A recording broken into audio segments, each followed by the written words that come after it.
I'm going to show you how to build a word cloud graphic, and this works on for a lot of different applications like tote bags and pillows, pillowcases, and that sort of thing. So you begin by finding, I'm in Photoshop here by the way, you begin by finding an image. It may not be 3000 by 3000, but you can scale it up or to some degree. You don't want to go too much because then it gets pixelated. But I found this image, and so you want to make it a 3000 by 3000 RGB image. So that's what I've done. I've pasted it into here. So now I'm going to make it a word cloud graphic, so that there are words all around it to give it some a unique feel and not just to look like a photo. So you want to begin in Photoshop. You can see our layer here. This is the graphic here. We want to begin, we're going to create a new layer, and I'm going to make a selection that I want the words to kind of wrap around. Now you don't have to be very detailed when you do this, and just so you know, I'm using the lasso tool. I should have explained that, but the lasso tool's in the right tool palette, or the left tool palette, and it's on the Mac, it's the third tool from the top. I'm not sure on PC, it probably is in the same location, but not 100% sure. So then we just make the selection. What I do is I hold down the Option key, and it allows me to move my lasso tool around, and each time I click, it gives it an anchor point, and that way I don't have to draw the whole thing freehand, because this does not have to be exact at all. It can be pretty rough, and you'll see why in a bit. So I'm just gonna get through this fairly quickly. If I quit talking, I'm probably a little faster because I can't do too many things at once.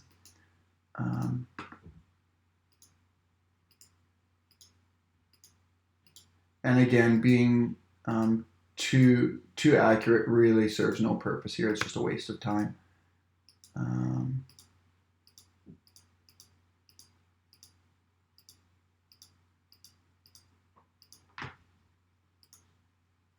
So we're almost done here. I'm just gonna head down here. This is almost at the end.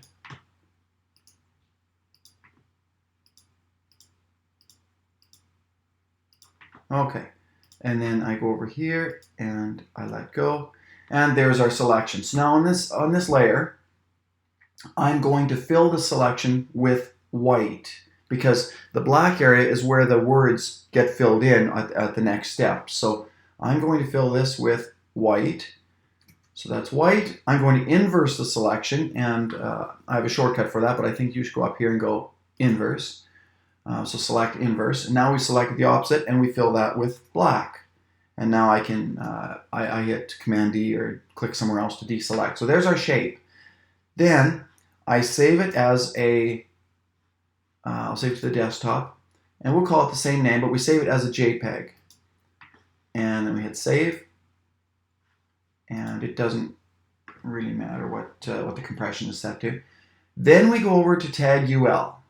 Here's tagul.com, I believe, yeah, .com. And you create an account. I think it's $35 a month, but don't quote me on that. And so for now, we'll log in.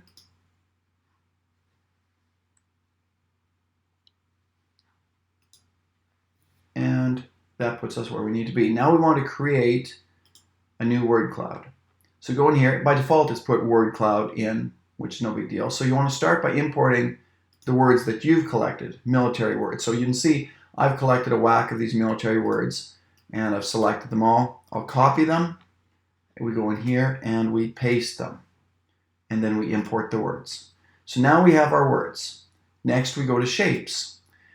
We just built a shape a little while ago when we did this white and black and saved it to my desktop.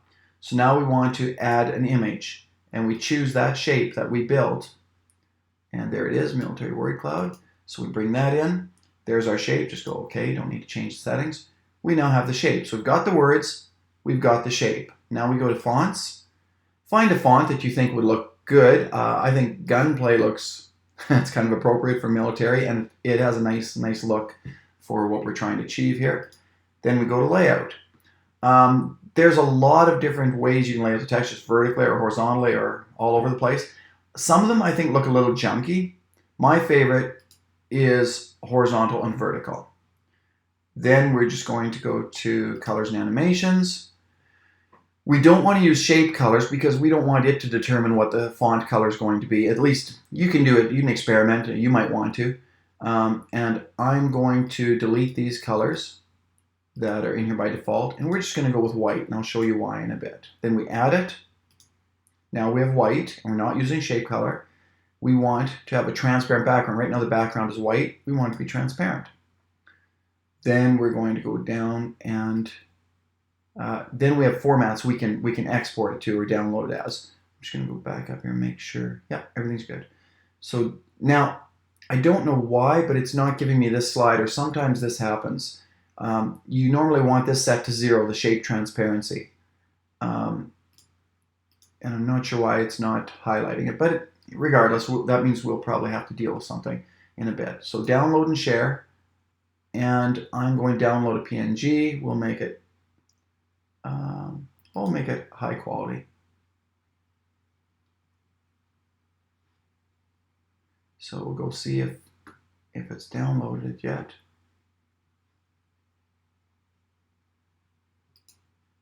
Maybe I need to save. Oh, maybe I have to save. It's probably loaded it, but I can't see it. And there it is. It's called Unknown. I didn't give it a name. For on a Mac, I don't know. It might do the same thing on a PC. You need to add a .png to it. Otherwise, it doesn't know what it is. But we'll see if it's transparent. It might not be. Okay, I'm glad I did this. What a brain fart I just had. Okay, let's close that. I'm going to delete that file because it's garbage. There's one step that I forgot to do. And I'm just going to make sure everything's the way it should be again. Yeah, I've got everything set up just right.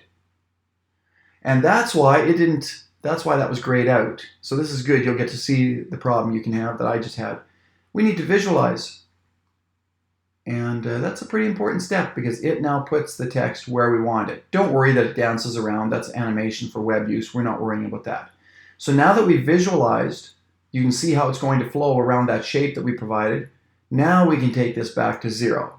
Now it's transparent. But if you don't like it, let's say you don't like Fighter being so big there, let's hit visualize again. It'll use the same settings, and now you can see all the words are smaller. Each time you hit visualize, it will change it up a bit. I really like what it's done here. Sometimes you'll have to hit it 5 or 6 times to get a result you're really happy with. So now we're going to download and share. We're going to do the PNG yet again. And I don't know. I guess we'll leave the page. I'll save the image to the desktop.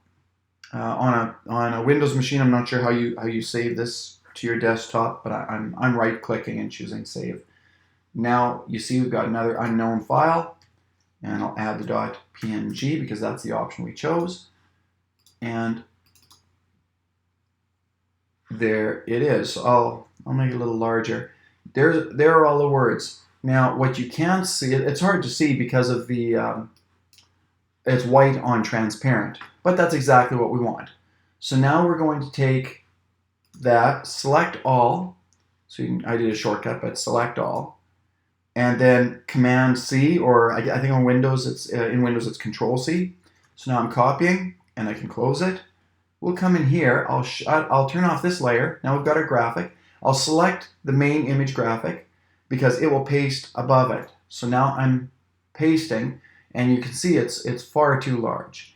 So we're just going to scale it down to the size that we need. So we'll just keep going until what I do, you can scale it by hand by dragging, but I like to actually use the arrows in this box and scale it down to the size we need. So I'm just going to go back up until it fills the whole screen. There we go. And it looks pretty cool, but it's even a better effect when you take this white layer, these words, this word cloud layer, and in fact you can name it that, word cloud text. I should have done this earlier maybe. Main image, and so there we go. Now I'm going to select the word cloud layer, and instead of normal, if I go soft light, you'll see what it does. That looks pretty cool. You still see the image in behind, but you see the words as well. If you want it to be bolder, because it's already set to 100%, what I found is if I duplicate the layer, it makes it a little bolder. We now have 2 layers of this word cloud, and they're both set to soft light. And maybe this is a little too much. So you want to tone it back a bit, but not as far back as this one is. So you can take this layer, set it to 50%, the other one to 100, and you now have what I think is a pretty decent, see now the opacity is 50, you have a pretty decent look here, and then you just save it however you want as a JPEG or PNG or whatever you want to save it as, but you're done. You now have created a word cloud with a graphic very easily and very quickly, and it looks pretty dang cool, I think. Anyways, that's it for this lesson. Hopefully it makes sense, and I'll probably create updates down the road as I find out what questions you may have.